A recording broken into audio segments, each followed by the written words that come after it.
10 years fighting a war. 10 more years just trying to get home. Giants who eat men. A witch who turns sailors into pigs. A monster with 6 heads. A whirlpool that swallows entire ships whole. And a wife who waits 20 years without ever giving up hope. This is the story of Odysseus, the longest journey home ever told, and it's about to begin. Welcome back to the channel. Before we begin, if you enjoy stories like this, make sure to hit subscribe and leave a like. It helps more than you know. And it means more stories like this one for you to fall asleep to. Dim the lights. Find a comfortable position. Pull your blanket up over your shoulders. Because the story I'm about to tell you tonight has lived in humanity's memory for 3,000 years. Hidden in the deepest waters of the sea, in the wrath of gods, and in the most fragile corner of one man's heart. 10 years. Just think about that. For 10 years, a man fought his way through unknown corners of the ocean for nothing more than the chance to go home. And those 10 years were stacked on top of another 10 years of war before them. 20 years in total. For 20 years, a woman waited for her husband. For 20 years, a child grew up without his father. And for 20 years, the gods played with this man's fate. His name was Odysseus, king of the island of Ithaca. Clever, cunning, resilient, and sometimes, just sometimes, a prisoner of his own pride. Tonight, I'll take you back 3,000 years to the stormy, star-darkened waters of the Mediterranean. To the caves of giants, the islands of sorceresses, the silent land of the dead, and finally, at the end of a very, very long road, to the door of a man's own home. Let your eyes close. Let your mind drift into this ancient world. There's no need to hurry. This is a long journey. Just like Odysseus's journey, it will be slow, patient, and at times painful. But I promise you in the end, you'll find harbor. Now, picture yourself standing on a wet beach in front of Troy. The wind off the sea is salty and heavy. Behind you, the thin smoke of a 10-year siege still rises into the sky. Ahead of you stand the walls of Troy, impossibly high, impossibly thick. For 10 years these walls held. For 10 years, thousands of soldiers died in front of them. And tonight, everything is about to change. Nearly 2,800 years ago, a poet said to have been blind, Homer, began reciting these stories in verse. Writing wasn't yet widespread. Stories passed from generation to generation, carried in the memories of poets, sung like songs.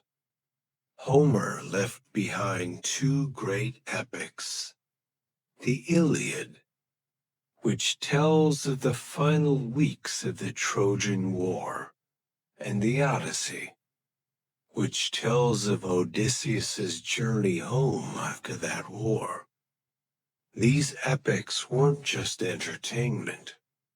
In ancient Greek society, they were a way of teaching what courage means, what loyalty means, what hospitality means, what pride costs, what patience earns.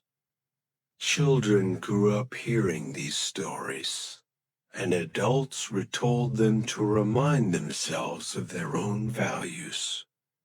And maybe that's why, 3,000 years later, this story still has something to tell us. Because human nature, no matter how much technology changes, hasn't really changed at its core. We still want to go home. We still want to be reunited with the people we love. We still discover that our pride sometimes hurts us. We still learn that patience, loyalty, and cleverness outlast brute strength. Now, with that in mind, let's return to our story. To fully understand this tale, we also need to understand the world its people lived in. To the ancient Greeks, the gods weren't distant, abstract beings. They were forces who interfered directly in human lives.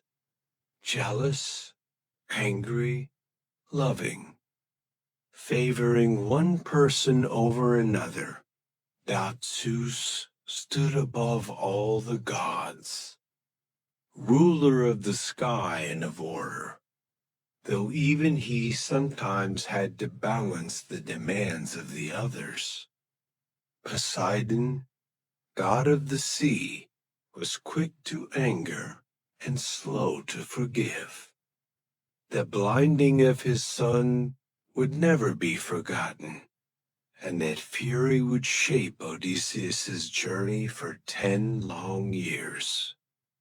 Athena, goddess of wisdom and strategy, held a special fondness for Odysseus, because like her, he valued cleverness over brute force, and throughout the journey she quietly guided and protected him not in this world of gods.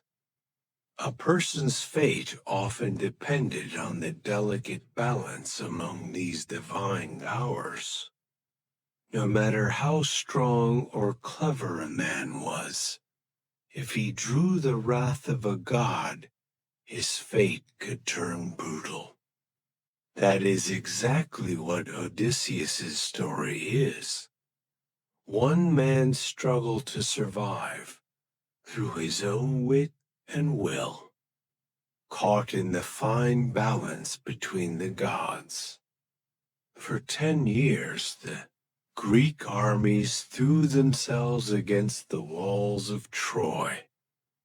For 10 years, shields shattered, spears rusted, heroes fell to the earth.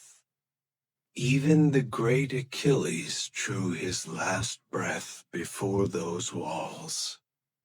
Yet the city still stood. The Greek commanders had run out of hope, sitting in their camps, questioning the meaning of a war that had lasted a decade. It was on just such a hopeless night that a spark lit in the mind of Odysseus, king of Ithaca. Picture yourself sitting in that tent. Exhaustion has settled into your bones. Around you lie the graves of your friends. And suddenly, an idea no one else has thought of is born in your mind. That what brute force couldn't achieve in 10 years, cleverness might achieve in a single night. The idea was this: build a giant wooden horse, hide the bravest, quietest, coolest-headed soldiers inside it, load the rest of the army onto the ships, and make it look as though they'd sailed away from the shore for good. When the Trojans woke in the morning, they would find the Greek camps empty. Only a giant wooden horse would remain on the beach, as if it were a victory offering to the gods. The plan was that simple, and maybe it was exactly that simplicity that made it so brilliant. That night, the carpenters got to work. Pine trunks were cut and joined. A hidden hatch built into the horse's belly. Odysseus personally chose about 30 of the bravest soldiers. They were afraid, of course, waiting for hours, maybe days, in the dark, cramped belly of a wooden horse, where it was hard even to breathe, wasn't easy. But they trusted Odysseus's word. When morning came, the Trojans looked down from their walls and couldn't believe their eyes. The Greek camp was empty. Only a massive wooden horse stood gleaming on the sand in the sunlight. Celebrations began in the city. The 10-year siege was over, or so they thought. The gates opened. The people poured into the streets, and they dragged that giant horse as an offering to the gods, a symbol of victory, into the heart of the city. That night, wine flowed through the streets. Music played. Bonfires of celebration were lit. No one knew that in the middle of that very square, inside that silent wooden mass, 30 men were waiting for darkness to fall and drunkenness to deepen out past midnight. When the city had fallen completely silent, the hatch in the horse's belly slowly opened without a sound. Odysseus and his men slipped into the city like shadows. They reached the main gate and opened it from inside. And the rest of the Greek army, waiting in the darkness, poured into the city. Troy turned to ash in a single night. A 10-year war ended in a single night, but no one knew that in the shadow of this victory, a quiet fury was already taking root among the gods, a fury that would stretch Odysseus's journey home by a full decade. Morning came over the ashes of the city. On the shore, in soil not yet dry of blood, Greek soldiers looked around with weary eyes.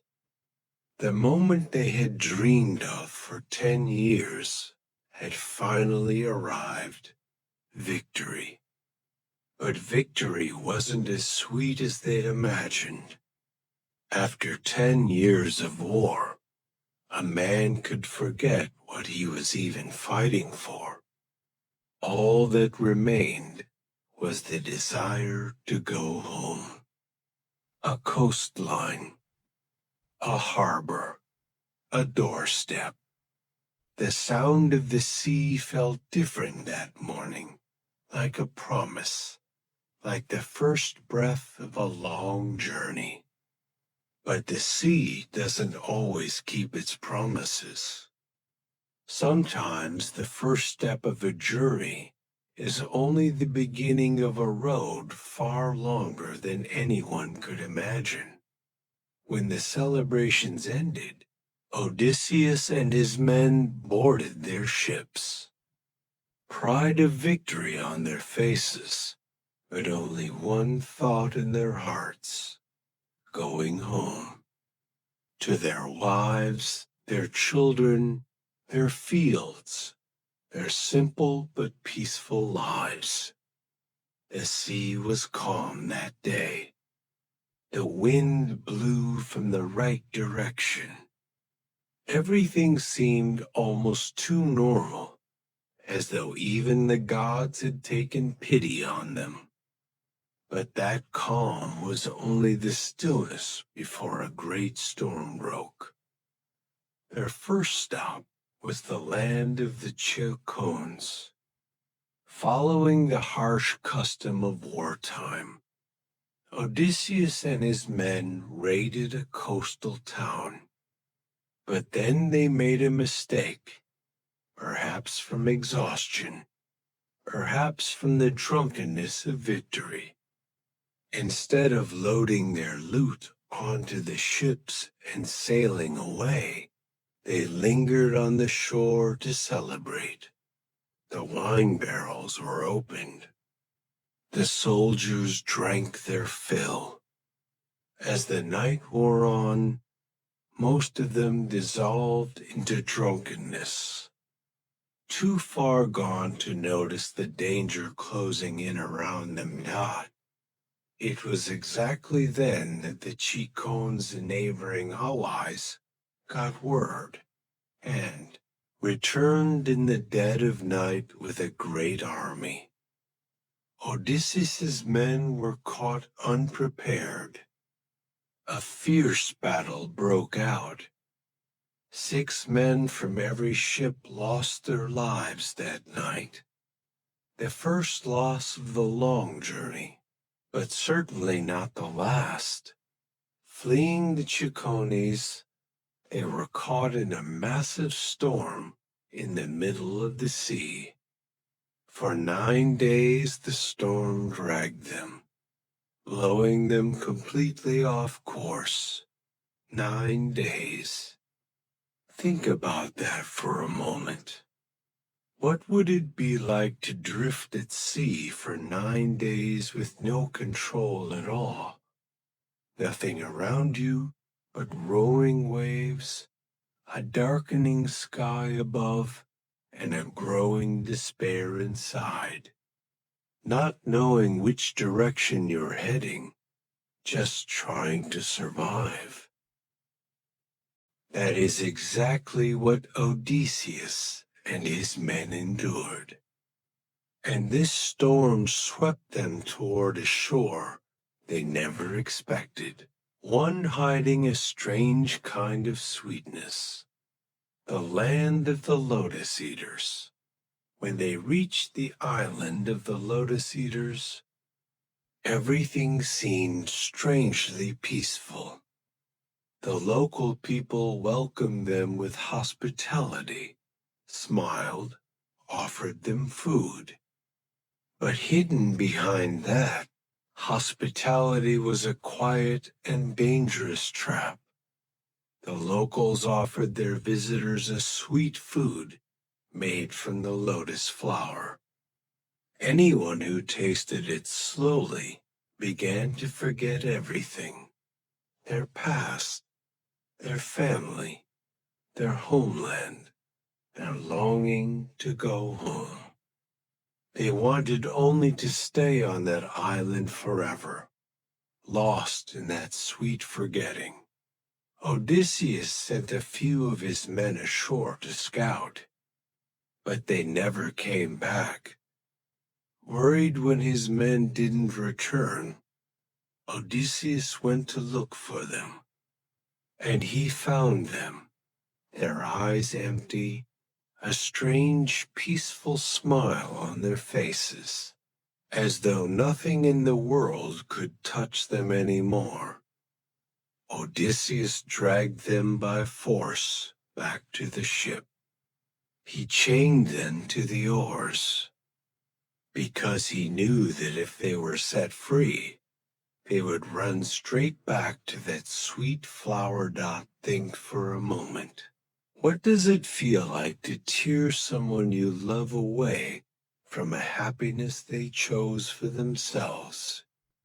In that moment, you might seem cruel, but sometimes the greatest love is rescuing someone from a comfort that's destroying them.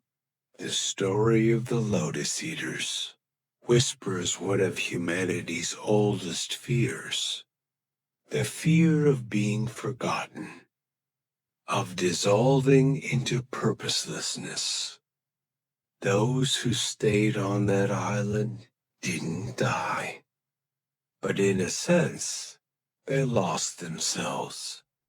The ship set sail once more, but ahead of them now waited a far greater, far darker danger.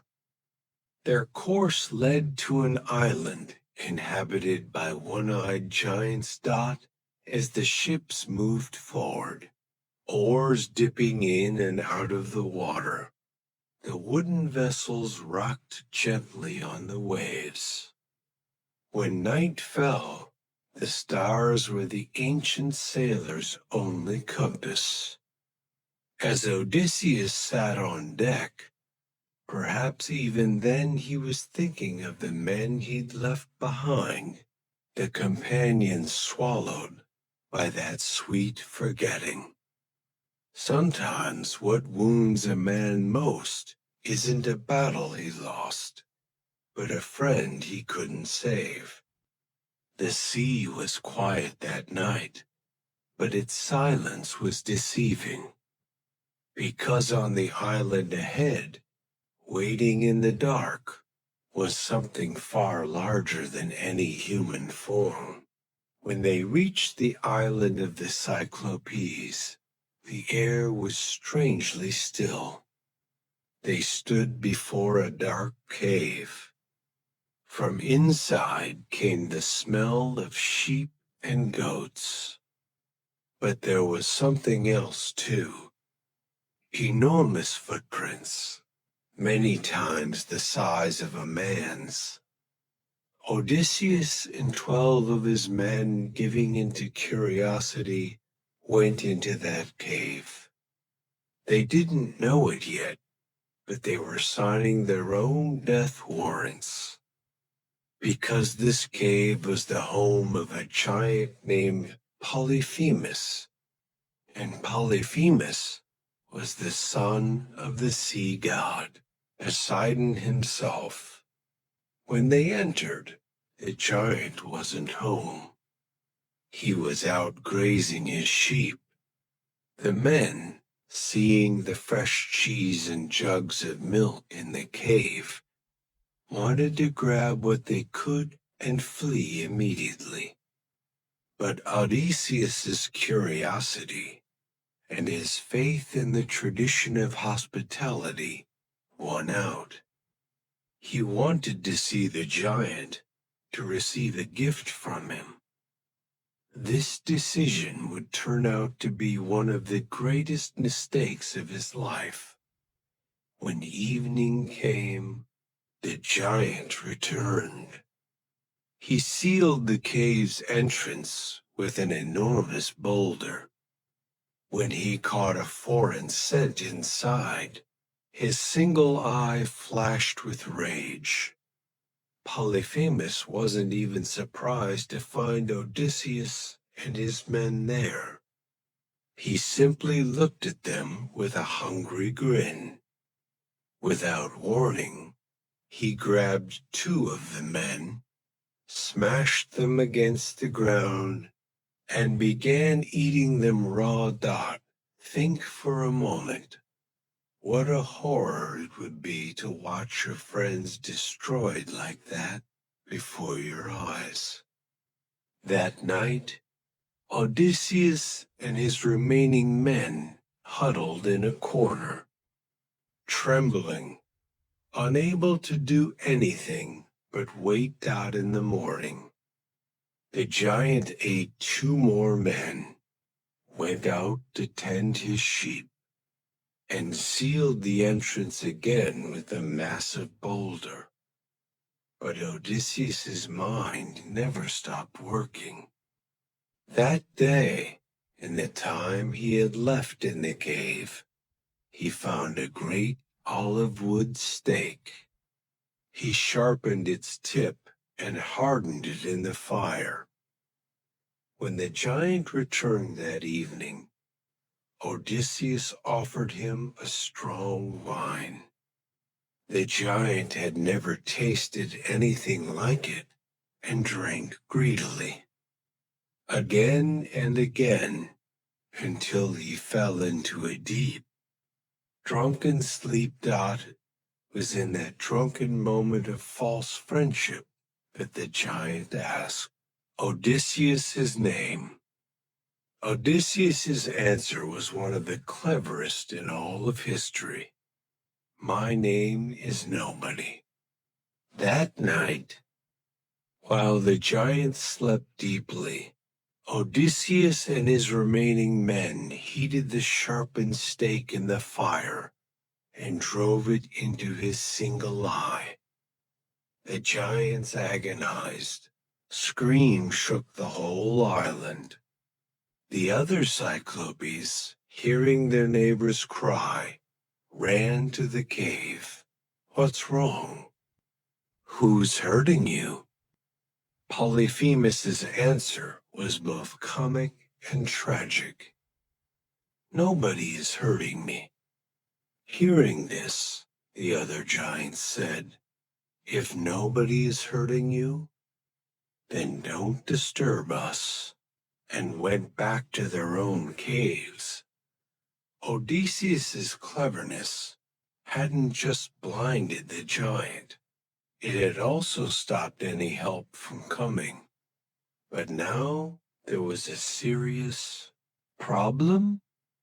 The cave's entrance was still sealed by the massive boulder, and the blind giant sat at the opening, waiting to catch anyone trying to escape. Odysseus used his wits once more.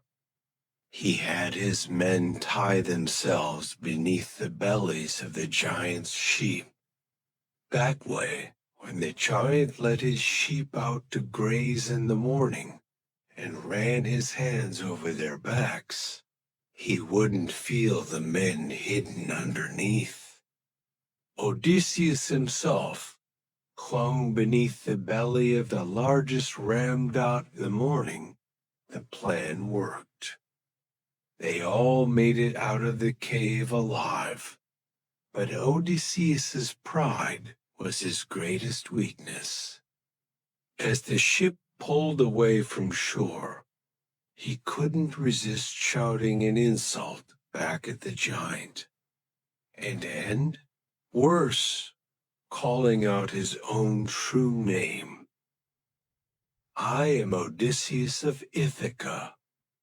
This was one of the greatest mistakes of his life, because Polyphemus called out to his father Poseidon and prayed that Odysseus would never reach home, and that if he did, he would arrive having lost all his men, having suffered for years, and finding great trouble waiting in his own house.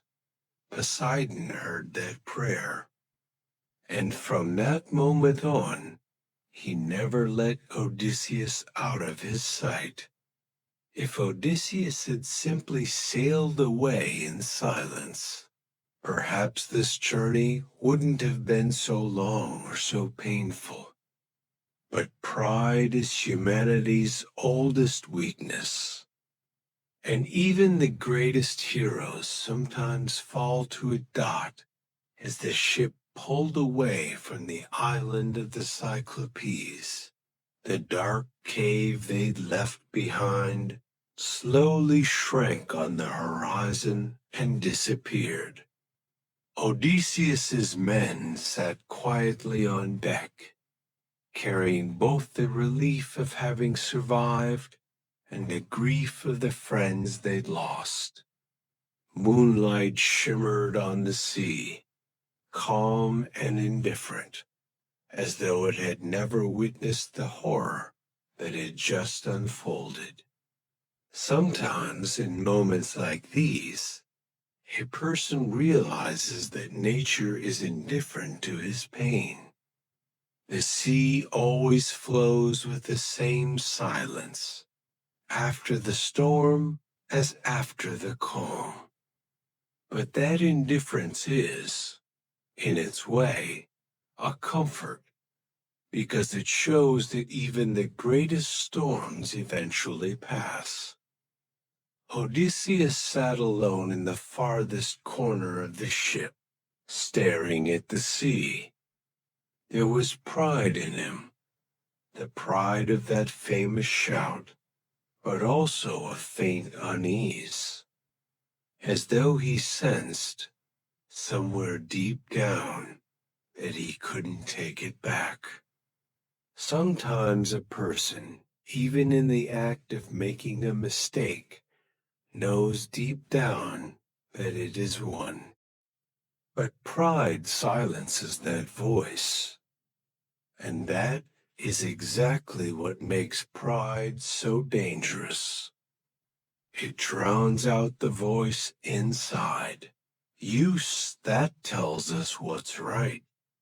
Fleeing the island of the Cyclops, Odysseus and his remaining men reached the floating island of Aeolus, god of the winds. Aeolus welcomed them warmly and hosted them for a month. When it was time to leave, Aeolus gave Odysseus an incredible gift, a leather bag in which all the contrary winds of the world were trapped. Only the favorable wind had been left outside. This way, Odysseus's ship would sail straight and calm toward Ithaca. For 9 days the voyage went perfectly. They came close enough to see the shores of Ithaca. They could almost smell the smoke from their own homes. But at that very moment, Odysseus, worn out from days without rest, fell asleep, and his men, thinking the bag held gold and silver, opened it out of curiosity. The moment they did, all the trapped winds burst out at once and dragged the ship in a massive storm. Far from Ithaca, all the way back to the island of Aeolus. Think for a moment. What would it be like to lose everything to a single moment of curiosity? When home was so close you could almost touch it? When Odysseus woke and understood what had happened, he fell into deep despair. When they returned to Aeolus and asked for help, the wind god refused this time, because now he believed the gods themselves were against them. In despair, they set out to sea again. But an even more horrifying danger awaited them ahead. The moment the bag of wind was opened, maybe one of the most painful moments in the entire story. Because there, just a few steps from home, a homecoming had slipped through their fingers because of a single moment of curiosity. Odysseus's men paid the price for their own curiosity, but Odysseus never blamed them, because he knew that even the most exhausted man cannot bear to have his hope toyed with. Now the ship was being dragged helplessly, hopelessly, back toward where they'd started. Above the sea, The stars still shone with the same patience, as if reminding them that after every loss, a new road begins. They reached the land of the Laestrygonians, a race of giants who ate men. This time, Odysseus was more careful. He anchored his own ship far outside the harbor and sent only a small scouting boat ahead. That caution would save his life. But the other 12 ships, seeing the harbor looked safe, sailed straight in. When the scouting party went ashore, they met a giant woman who led them to the king's palace. When they arrived, they were horrified. The king was an enormous Laestrygonian who immediately seized one of the men and began eating him. The others fled in terror. But the Laestrygonians had already sounded the alarm across the coast. The giants began hurling massive boulders down from the cliffs. They smashed the ships anchored in the harbor. They speared the men in the water like fished out 11 of the 12 ships, with their entire crews were destroyed. Only Odysseus's ship, waiting outside the harbor, survived. For a moment, let's stay in the silence of that day. To ancient sailors, ships weren't just vessels. Each one was like a family. Men from the same village, the same street, had rowed the same boat together for years, weathered the same storms together. For 11 ships to vanish in an instant meant 11 villages, 11 families, plunged into mourning all at once. The men on Odysseus's one surviving ship carried the grief of never being able to speak their lost friends' names again. Seafaring in that age was always a gamble. The direction of the wind, the mood of the gods, the shape of a cliff, all of it could tip the balance between life and death. Think for a moment. What would it feel like to watch hundreds of your companions vanish before your eyes in an instant? Odysseus now had only one ship and a handful of men left, and he had to continue the journey in deep mourning. It was one of the greatest losses of the voyage, and it changed him forever. That night, on the one remaining ship, no one spoke. Everyone was lost in their own thoughts, some grieving a brother, some a friend. Odysseus stood at the bow, staring into the dark sea. Perhaps that was the first time he truly understood how heavy a price coming home would demand. And yet, that unquenchable light inside him, the hope of reaching home, still burned. Because a man, no matter how much he loses, keeps walking as long as there's a place to return to. With their one remaining ship, they reached the island of Aea. Here lived the sorceress Circe, stunningly beautiful, but dangerous. Odysseus sent half his men to scout. Circe welcomed them with a warm feast, but secretly laced the food with a magic potion. The men who ate it turned, one by one, into pigs. though their minds remained human, which made the torment even worse. Only Eurylochus, suspicious, hadn't tasted the food, and he escaped to warn Odysseus. Odysseus set out alone to rescue his men. Along the way, the god Hermes appeared to him and gave him a magical herb called moly, which would protect him from Circe's spell. When Odysseus reached Circe's house, she offered him the same enchanted meal.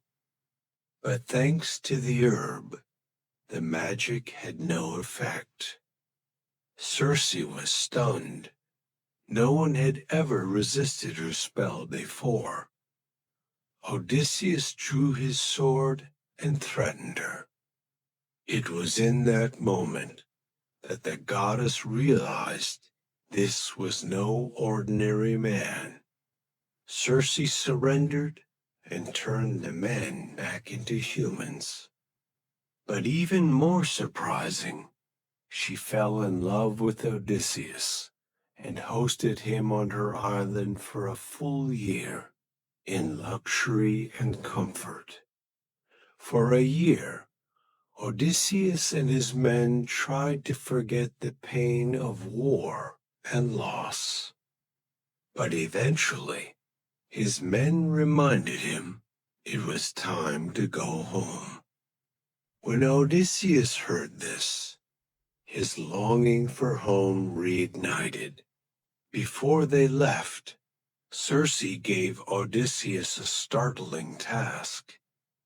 He had to travel to the underworld, to Hades, and consult the ghost of the blind seer Tiresias. Only Tiresias could tell him how to reach home safely. After a year spent in ease on Circe's island, Odysseus now faced an entirely different kind of journey, not outward into the world, but inward to the very threshold of death. To ancient people, death was the deepest corner of the unknown, and now Odysseus, still a living man, would step into it. As his ship sailed toward those dark waters, the sunlight faded, the air grew cold, and a deep silence fell around them. It was as though the world itself were warning them. Beyond this point belongs to the dead, not the living. Odysseus's heart trembled with fear at this news. For a living man to enter the land of the dead was unheard of in mythology. But there was no other way. This, in truth, is one of the strongest symbols of a man facing his own mortality. For a hero to become truly great, he must first face his own death, his own past, all the friends he has lost. When they reach the farthest edge of the ocean, the end of the world, Odysseus, following Circe's instructions, dug a pit and poured blood and milk into it. The spirits of the dead, drawn by the scent of blood, began to gather. But Odysseus held his sword drawn and let no other spirit approach until Tiresias had spoken. It was then that a spirit he never expected appeared, his own mother, Anticlea. Odysseus hadn't even known she was dead. Learning that she had died of longing for him shattered his heart. Tiresias's prophecy was dark, but held hope.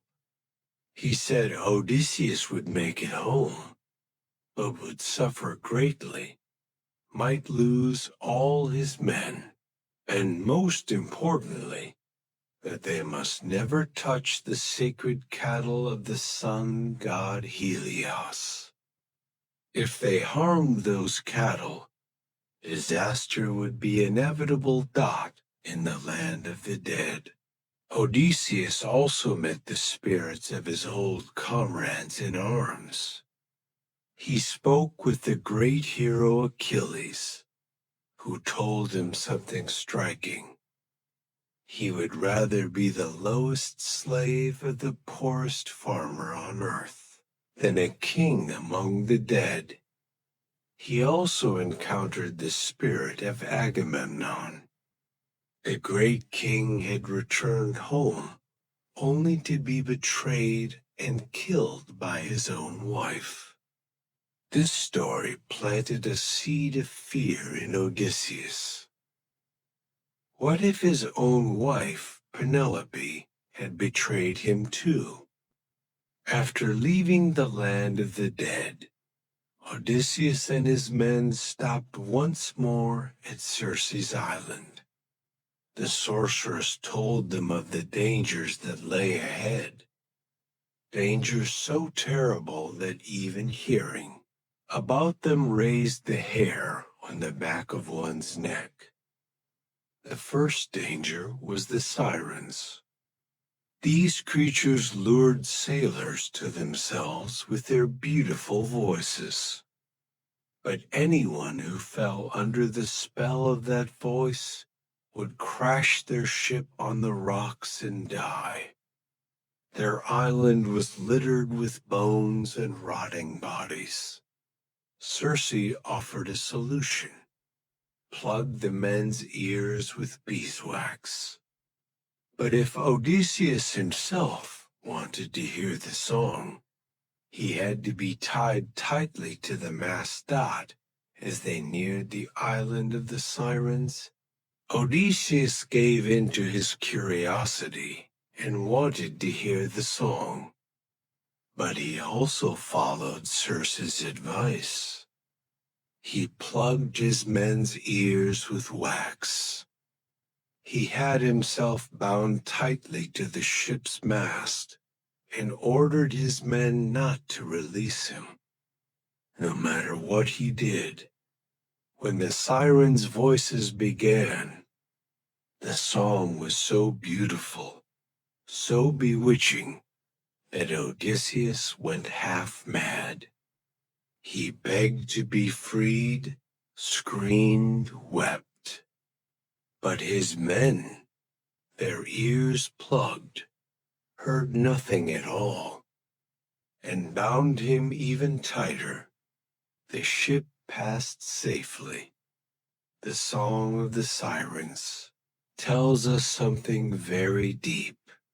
Sometimes the most dangerous traps are the ones that seem the most beautiful, the most alluring.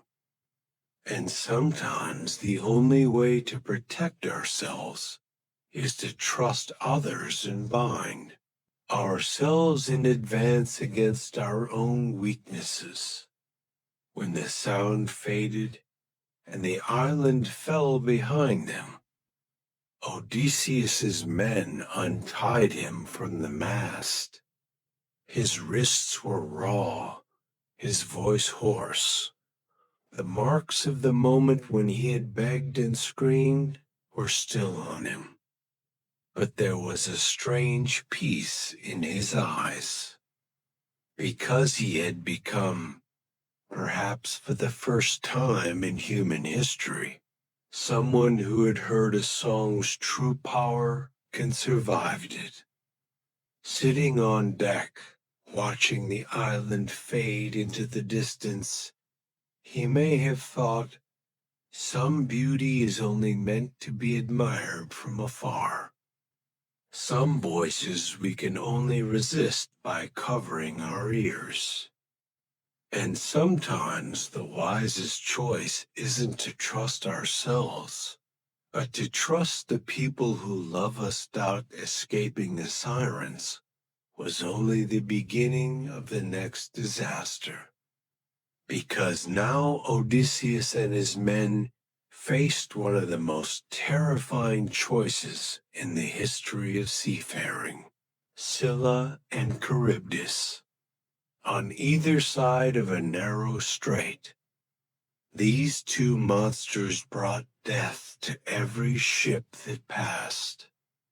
Scylla, a six-headed monster with sharp teeth in every mouth, lived among the rocks and snatched 6 sailors from every passing ship. Charybdis created a massive whirlpool that could swallow an entire ship. Crew and all died. According to legend, Scylla had once been a beautiful sea nymph. But out of some sorceress's jealousy, or some god's wrath, the details vary by version, she had been transformed into a horrifying monster. Perhaps this too tells us something. Not all monsters are born monsters.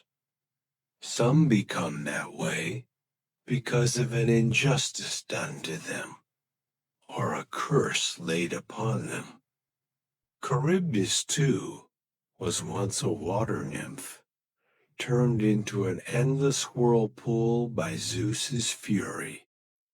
Both monsters were themselves products of a disaster, and now they had become disasters for innocent sailors. Circe, he had told Odysseus a bitter truth.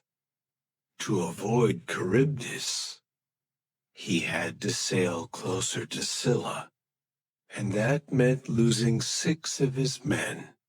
Think for a moment. 2 choices lie before you. Either the whole ship and crew are lost, or you knowingly sacrifice 6 of your friends to a monster. Odysseus had to make this horrifying decision and steered his ship toward Scylla. At that very moment, the monster stretched out her long necks and seized 6 of his men. Their screams would echo in Odysseus's ears forever. But the ship and the rest of the crew survived. Sometimes being a leader means knowing you can't save everyone, and choosing to save as many as possible with the fewest losses. Odysseus made that choice, but it haunted him for the rest of his life. After passing through the strait, the rest of the ship moved on in silence. There were 6 empty places on deck now, 6 oars unmanned. That night Odysseus couldn't sleep. When he closed his eyes, he still heard his friends' final screams. Some decisions, even when they're the right ones, leave a wound in a person's conscience forever. Odysseus would carry that for the rest of his life, silently telling no one. Wounded and exhausted, they reached Trinacia, the island of the sun god Helios. Odysseus remembered Tiresias's warning. The sacred cattle on this island must never be touched. He repeated this warning to his men again and again, made them swear oaths, but bad weather trapped them on the island for a month. Their supplies ran out. Hunger became unbearable. One day, when Odysseus went off to pray, his men, driven mad by hunger, slaughtered and ate some of Helios's sacred cattle. When Odysseus returned and saw what had happened, he was horrified. But it was too late. Helios, enraged at this sacrilege, told Zeus that unless the crime was punished, he would refuse to rise again, taking his light down to the underworld instead got to preserve the balance of the universe.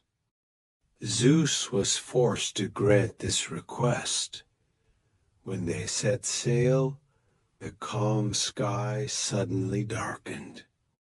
A terrible storm broke. Zeus's lightning struck the ship. It shattered, and every man drowned except Odysseus. Tiresias's prophecy had come true. Odysseus had lost every one of his men. Think for a moment, 10 years ago. When you set out from Troy, you had hundreds of men beside you, friends, comrades in arms, neighbors from the same land. And now, in the middle of the ocean, alone, clinging to a piece of wreckage, you're trying to stay alive. No ship to carry you home, no friend left to bring the news. Just you and the sea. This was the deepest loneliness Odysseus ever experienced. But strangely, sometimes the darkest moments reveal the deepest resilience within a person. Alone, clinging to a piece of wreckage, Odysseus drifted at sea for 9 days. Hunger, thirst, despair. Finally, the waves carried him to an island, Ogygia, home of the breathtakingly beautiful goddess Calypso. Calypso found Odysseus half dead. She looked after him, healed him, but over time fell in love with him and wanted to keep him on her island. She offered him immortality, a divine life, eternal youth, endless comfort. Every corner of the island was like paradise. Fragrant flowers, clear springs, fruit that never ran out. Calypso's voice was like a lullaby, her touch a comfort. Every evening, as the sun set, she promised him an endless life, never aging, never dying, never suffering. Think for a moment. You're offered immortality. You're offered a life in an endless paradise. How many people could refuse that? Yet Odysseus stayed on that island for 7 years. Despite every luxury and comfort Calypso offered, every day he sat on the shore and looked toward Ithaca, weeping. He silently refused a divine, immortal life in favor of his mortal wife Penelope and their symbol. Ordinary home. This is one of the most powerful messages in all of human storytelling. True happiness isn't found in perfection, but in belonging where we belong, beside the people we love. After 7 years, the goddess Athena pleaded with her father Zeus on Odysseus's behalf. Zeus sent Hermes to Calypso and ordered her to release him. Calypso reluctantly obeyed. She gave Odysseus the materials to build a raft. Odysseus built the raft with his own hands and finally, after 7 years, set out to sea once more, toward home, toward Ithaca. But Poseidon noticed Odysseus's raft, and his fury reignited. He conjured a massive storm. The waves tore the raft apart. For days, Odysseus swam naked in the open sea, fighting to survive. Just as he was about to give up, the sea goddess Ino gave him a magic veil, and at last, exhausted, half dead, he washed ashore on the coast of the Phaeacians. On the island of Scheria, lying unconscious on the shore, he was found by Princess Nausicaa, daughter of King Alcinous, who had come with her handmaidens to wash clothes. Seeing this naked, exhausted stranger, Nausicaa wasn't afraid. Instead, she approached him with compassion. When Odysseus came to and saw Nausicaa, he spoke to her with such beautiful and clever words that the princess was deeply moved. She gave him food and clothing and directed him to her father's palace. On the shore, among the pebbles, lay a man, naked and exhausted. On his skin, the traces of salt water, the weariness of a journey that had lasted days.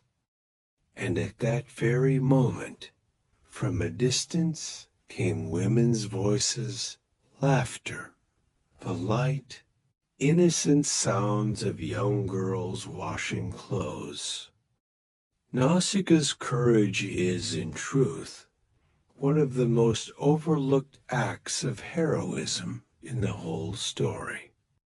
She could have been afraid, could have run, but she chose compassion over fear. And that one small choice changed the course of Odysseus's entire journey.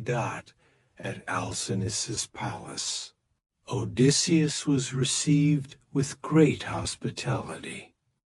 The king offered him food, wine, and shelter before even asking who he was, a tradition held sacred in ancient Greek culture. During the feast, a poet sang the story of the Trojan War. Hearing his own story, Odysseus couldn't hold back his tears. He covered his face and wept.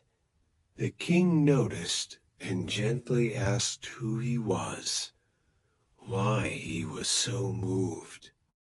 It was then that Odysseus revealed his identity. I am Odysseus of Ithaca.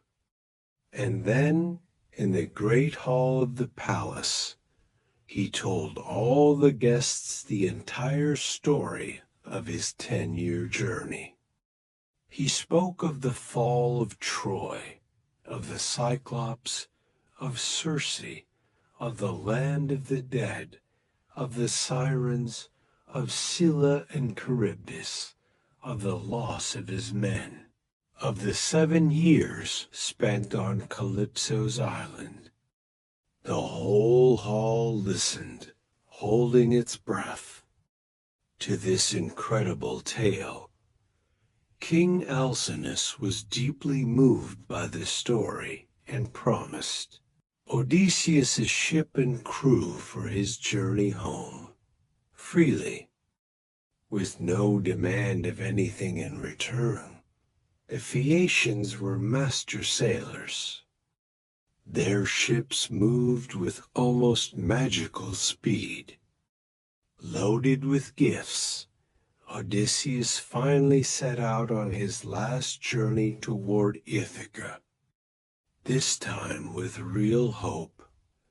Odysseus fell into a deep sleep on the ship's deck, so deep that he didn't even wake when the ship reached the shores of Ithaca.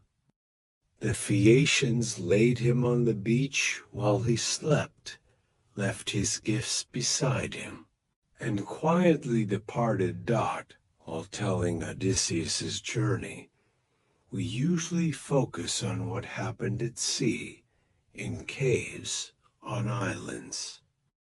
But during these 20 years, a story was also unfolding in Ithaca, quiet, patient, but no less difficult than his own. When her husband went to war, Penelope was a young woman.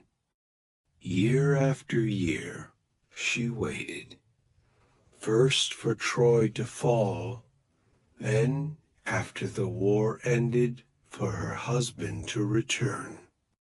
Months turned into years, years into a decade. And when rumors began to spread that Odysseus was dead, the sons of the noble families in the region began, one by one, to flock to the palace of Ithaca.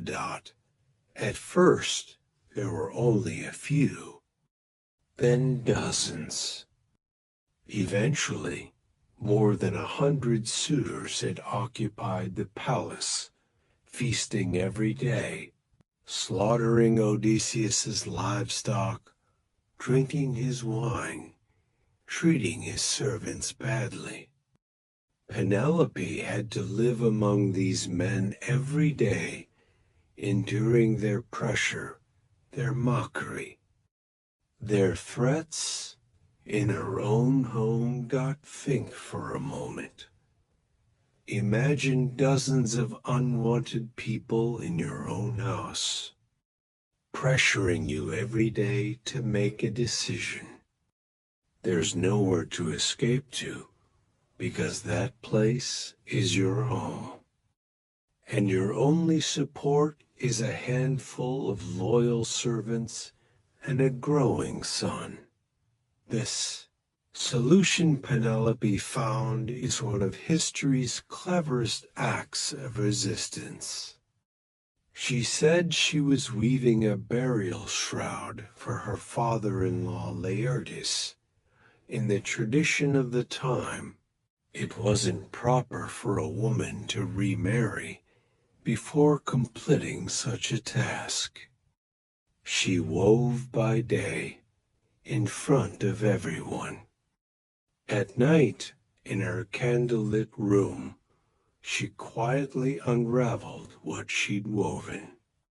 And so the shroud was never finished for 3 years. For those 3 years, Penelope kept the suitors hoping while stalling them, and preserved her own loyalty at the same time. But eventually, a servant, perhaps bribed by a suitor, perhaps simply disloyal, gave away the secret. And Penelope lost this last line of defense too. Still, she didn't give up. She found new excuses, invented new ways to buy time.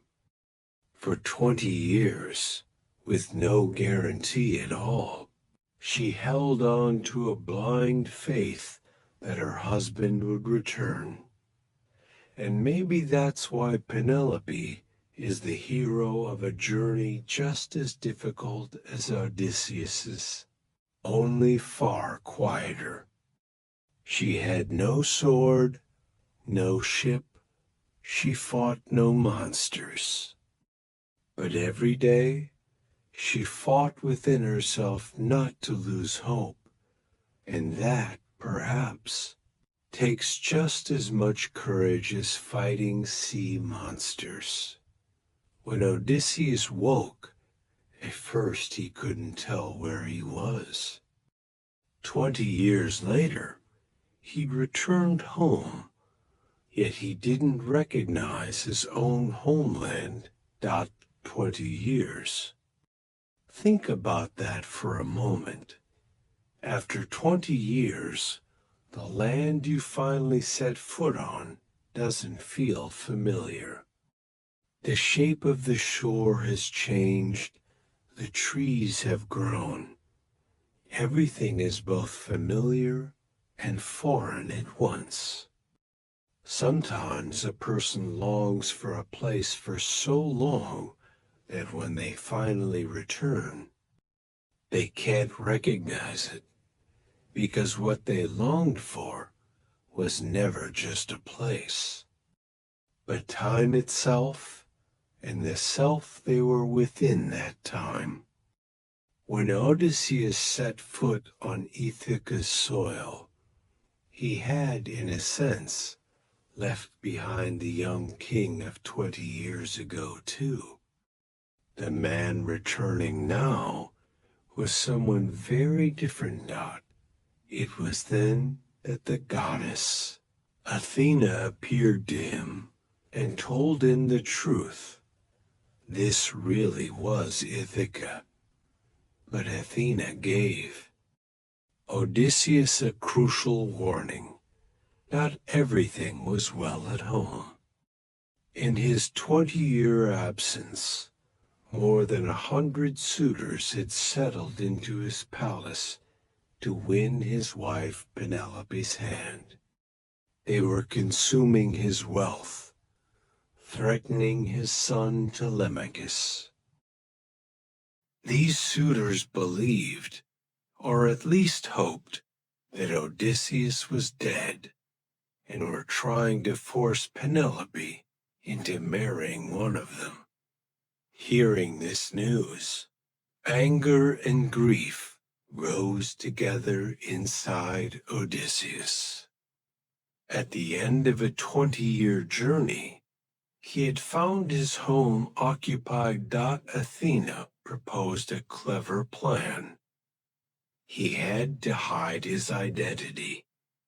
She transformed him into an old, poor beggar. She wrinkled his skin, whitened his hair, hunched his back. This way, he could enter the palace unrecognized, assess the situation, and wait for the right moment. Odysseus first went to the hut of the loyal swineherd Eumaeus. Not knowing who he was, Eumaeus treated the old beggar with hospitality, shared his food, offered him shelter. This loyalty moved Odysseus deeply, because even after 20 years, some people had remained faithful to him. Meanwhile, his son Telemachus had also set out on a journey to search for his father. He traveled to Pylos and to Sparta, trying to gather news from his father's old comrades in war. Telemachus was no longer a boy, but a young man now. He had grown up in his father's absence, but had always carried an emptiness inside him. In truth, this journey of Telemachus's was, in its own right, a small epic. As a young man raised under the pressure of the suitors in his own house, one day he gathered his courage and decided to seek out his father's trail.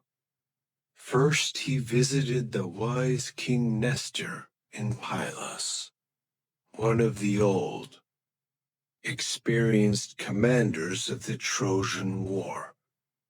Nestor gave him a warm welcome, but he couldn't give any certain news about Odysseus.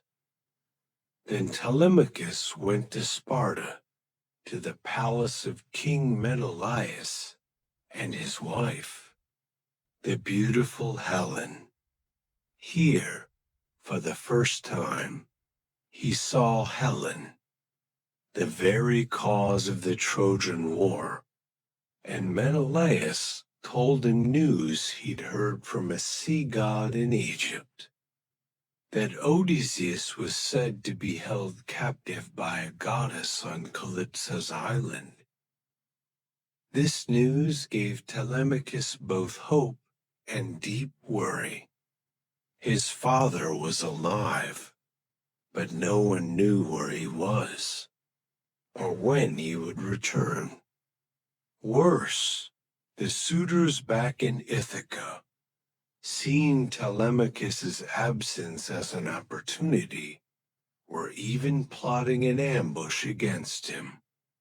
The young man carried, at the same time, the excitement of following his father's trail, and the weight of knowing his own life was in danger. With Athena's hidden guidance, Telemachus escaped this trap and returned safely to Ithaca. Under Athena's guidance, Telemachus too returned to Ithaca, to Eumaeus's hut, right at the moment his father was there. Here came one of the most emotional moments of the entire story. Athena temporarily lifted Odysseus's disguise and let father and son see each other. At first, Telemachus couldn't believe it. He struggled to accept that this old beggar was his father. But when the truth became clear, all the pain, all the longing of 20 years of separation turned into tears. Father and son embraced each other for a long time. Weeping, think for a moment. What would it feel like to meet, for the first time, the father you never knew 20 years later? But the emotional moment didn't last long, because ahead of them lay a great danger and a great task. Odysseus made a plan with Telemachus. Odysseus would enter the palace disguised as a beggar, observe the situation, and wait for the right moment. Telemachus would return to the palace normally, acting as though he knew nothing. They needed to hide the weapons somewhere the suitors couldn't reach. As Odysseus walked toward the palace, disguised as a beggar, he encountered one of the strangest yet most moving moments of his life. At the palace gate, lying on a pile of dung, was an old, sickly dog. This dog was Argos, the very dog Odysseus had raised with his own hands 20 years earlier, before he left for war.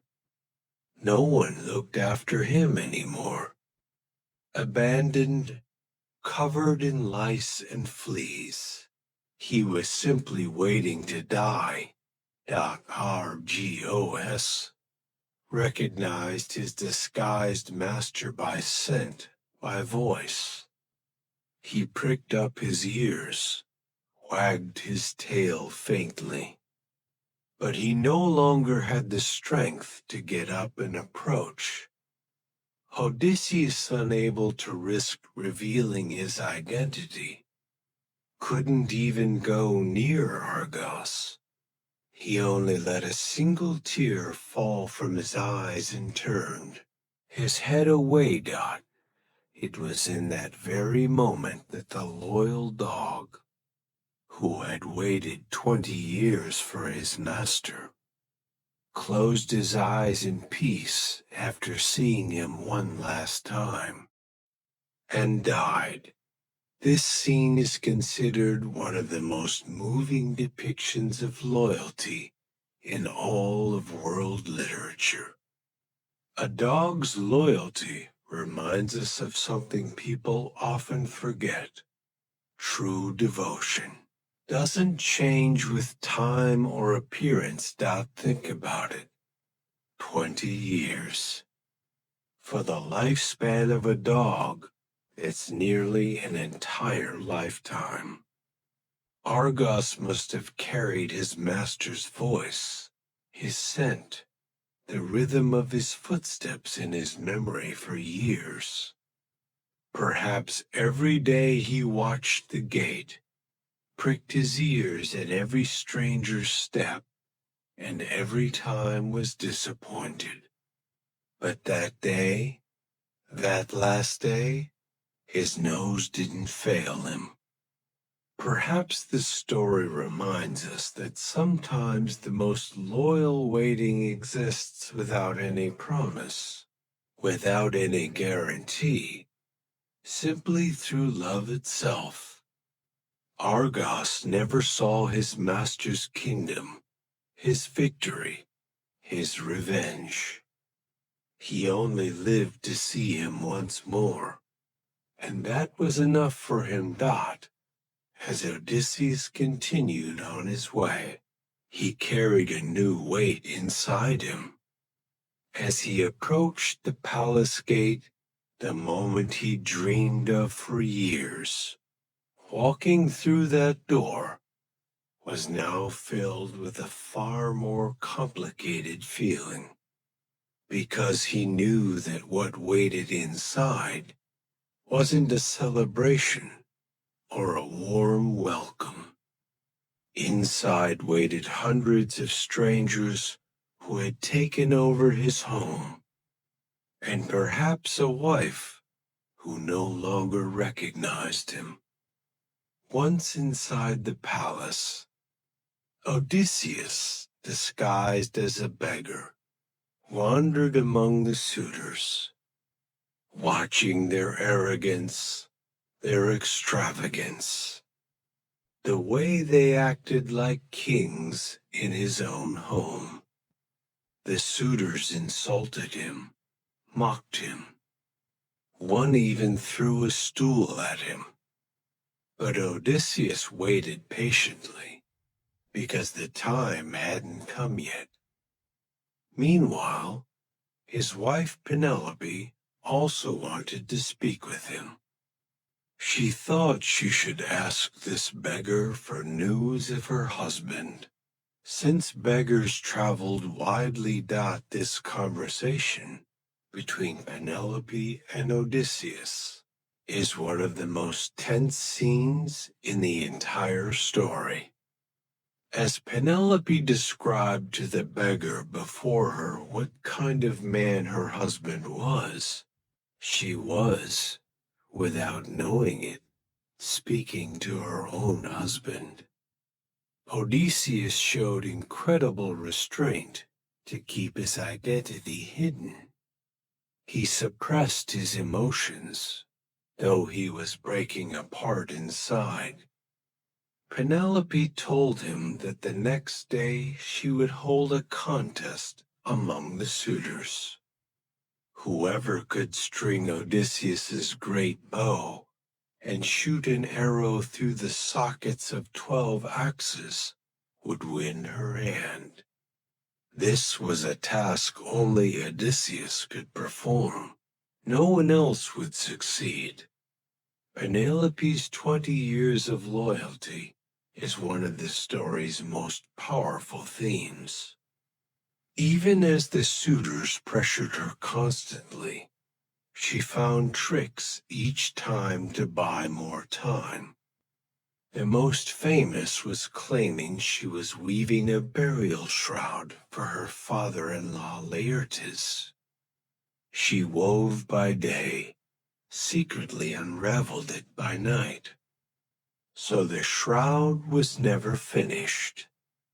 This trick lasted 3 years, until a servant finally gave away the secret. The next day, the palace's great hall was full of suitors. Penelope brought out Odysseus's great bow and announced the contest. One by one, the suitors tried to string the bow, but none succeeded. The bow was so powerful that no one could even bend its string. Some gave up in shame.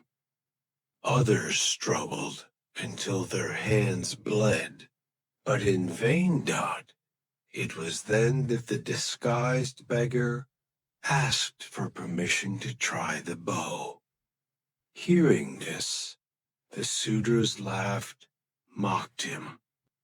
Who would believe that a beggar could do what even kings had failed to do?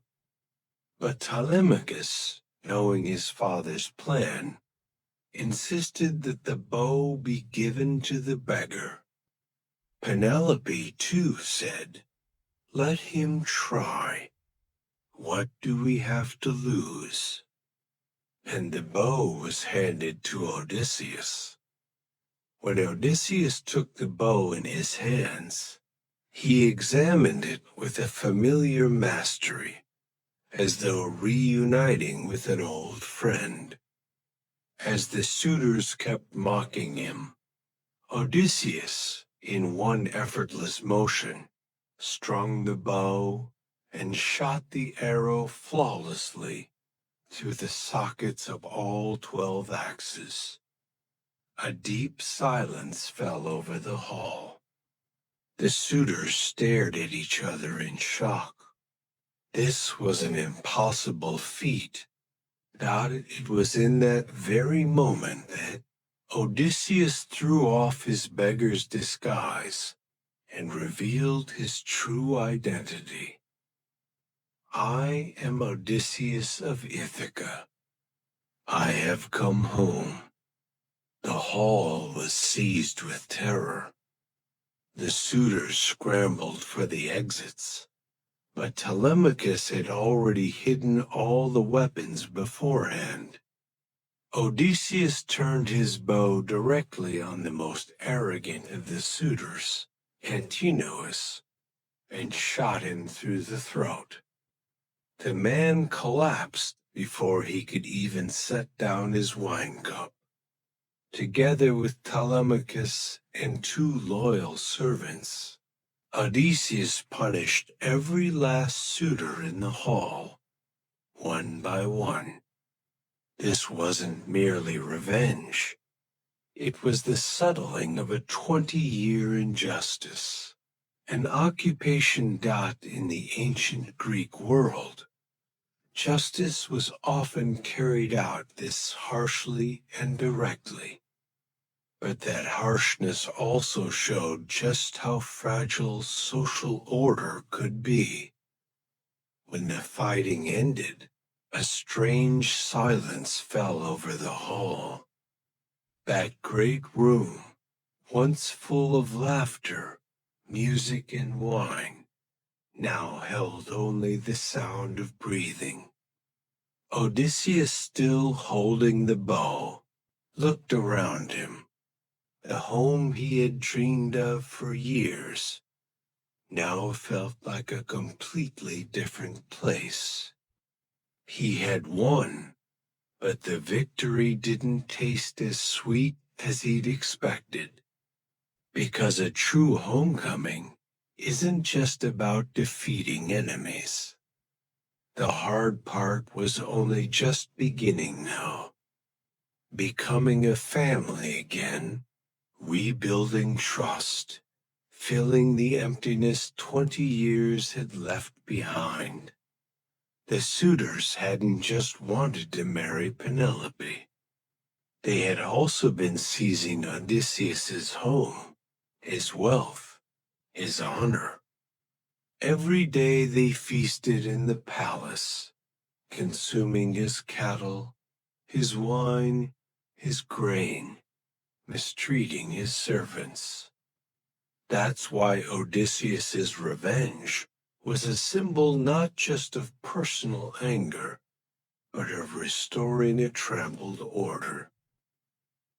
When the slaughter was over, the servants who had been disloyal were also punished. Odysseus had, after 20 years, cleansed his home completely, physically and symbolically. But the greatest test still lay ahead, convincing his wife Penelope. 20 years later, Penelope couldn't immediately believe this man before her was truly her husband. She had faced too much disappointment, seeing too many liars. Penelope wanted to test Odysseus. She ordered a servant to move the great bed from their bedroom outside the palace. This was a cunning trap, because Odysseus himself had built that bed around the trunk of a living olive tree, its roots still in the ground. The bed couldn't be moved because it had grown into the tree itself. Odysseus, hearing this order, objected in outrage and explained how the bed had been made, a secret known only to himself and his wife.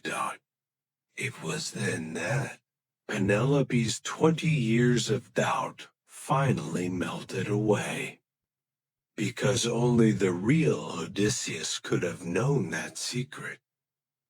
Penelope ran to her husband in tears and embraced him.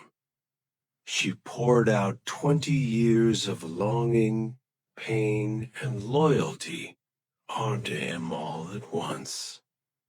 Odysseus wept too. The warrior, the cunning, resilient king, cried like a child in his wife's arms. This was the most emotional, most human moment in the entire story. Two people, after a 20-year separation, finally reunited. The burial shroud Penelope had woven for 20 years wasn't just a trick to buy time. Every stitch was perhaps a piece of the hope inside her. Weaving by day, she may have imagined the day her husband would return.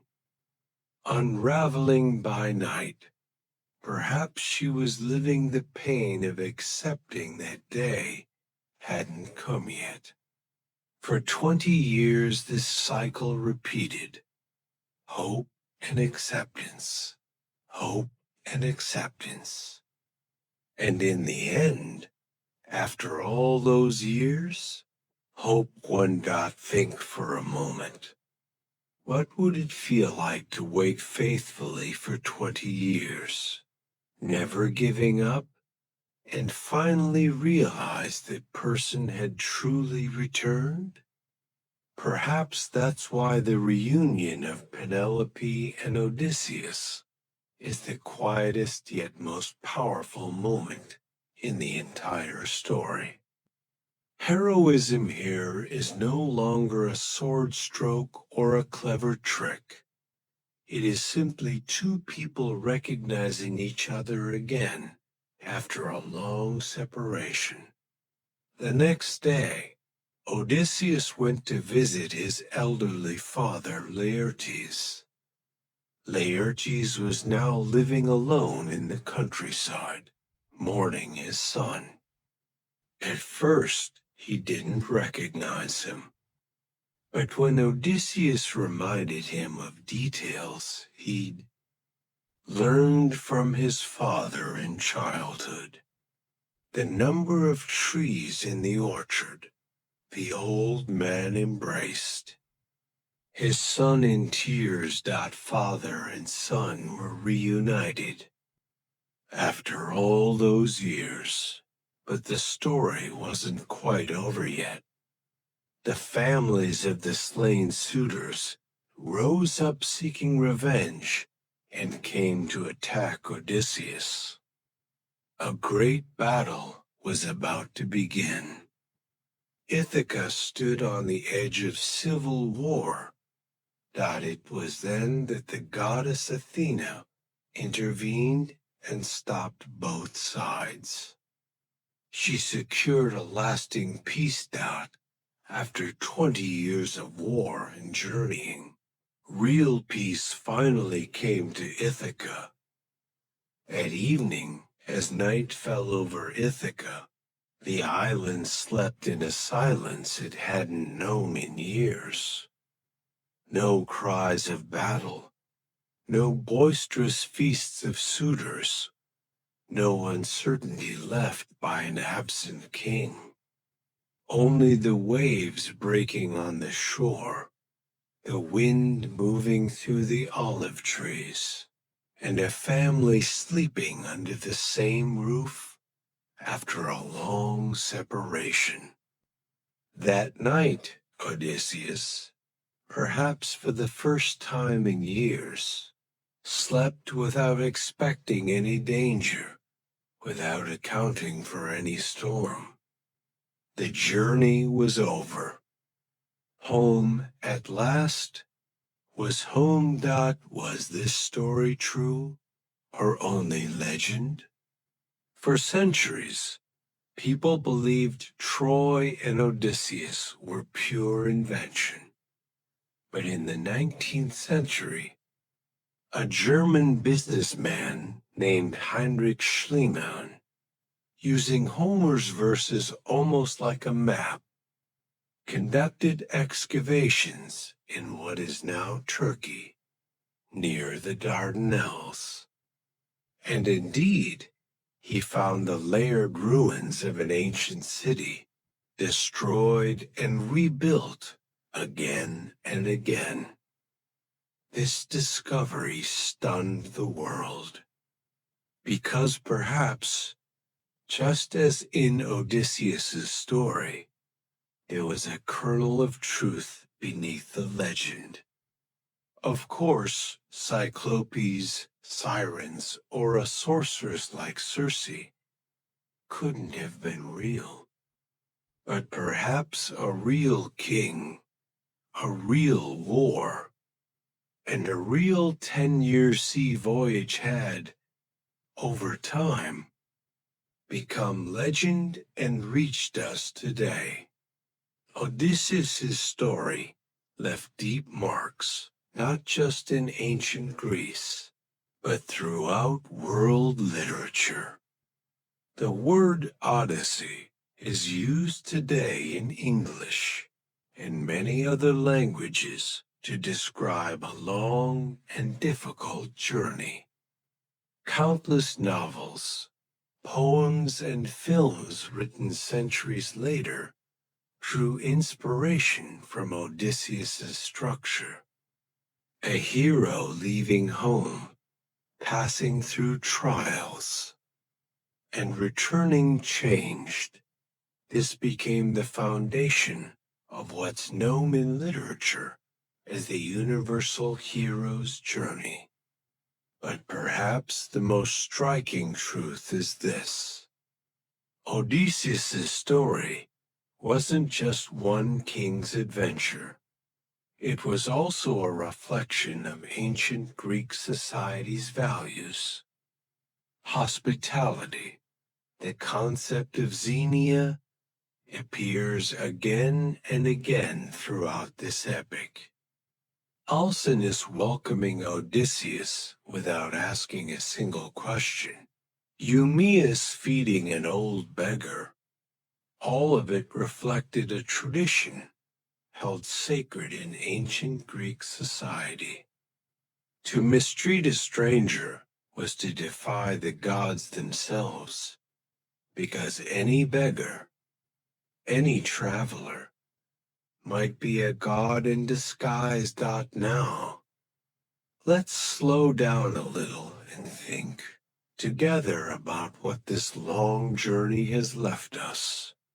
The Cyclops' cave is sometimes the brute force and bullying we encounter in our own lives.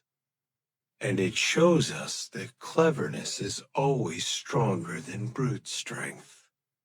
Island of the Lotus Eaters is sometimes the traps of comfort in our own lives, the comfort zones that drag us into purposelessness, and forgetting that the song of the Sirens is sometimes the temptations that try to lead us astray.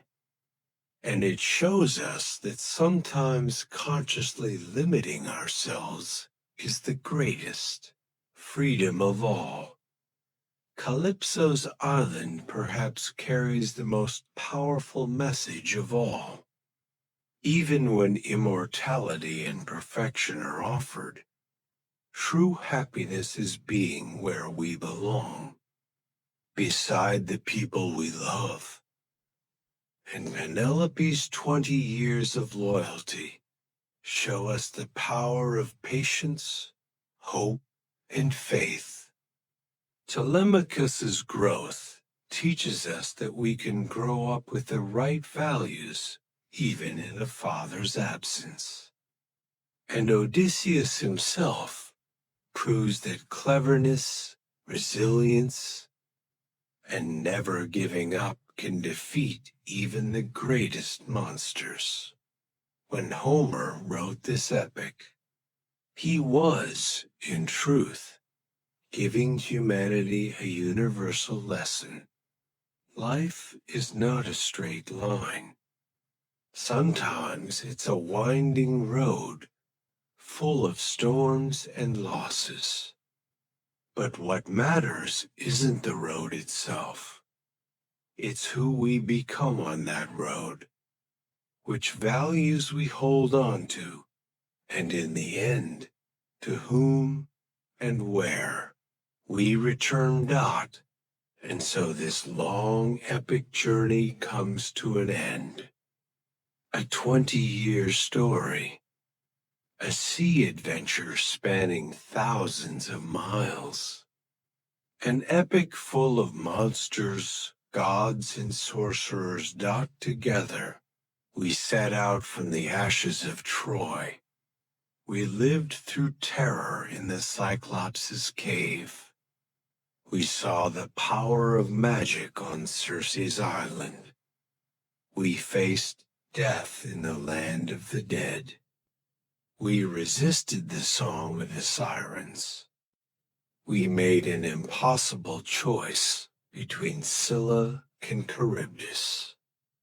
We felt the pain of longing on Calypso's island. And at last, we reached Ithaca home, and the people we love. Sometimes I think that the moment Odysseus finally set foot on the shores of Ithaca, 20 years later, closely resembles the small homecomings we all experience in our own lives. When you walk through your own door at the end of a long day, when you embrace someone you love after a long separation, or when you find yourself again after a difficult season, in a way, you're living your own small Odyssey. Odysseus' name still lives on our tongues, in our stories, 3,000 years later. And that is the greatest reward of true heroism. Now, close your eyes. Slow your breath. The sea is calm now. The storm has passed. The journey is over. Good night. Sweet dreams. And until we meet again, in another story, on another night, in another epic, take good care of yourselves. If this story helped you relax and drift off tonight, hit subscribe so you don't miss the next one. And leave a like. It really helps this channel grow and reach more people who need a good night's sleep.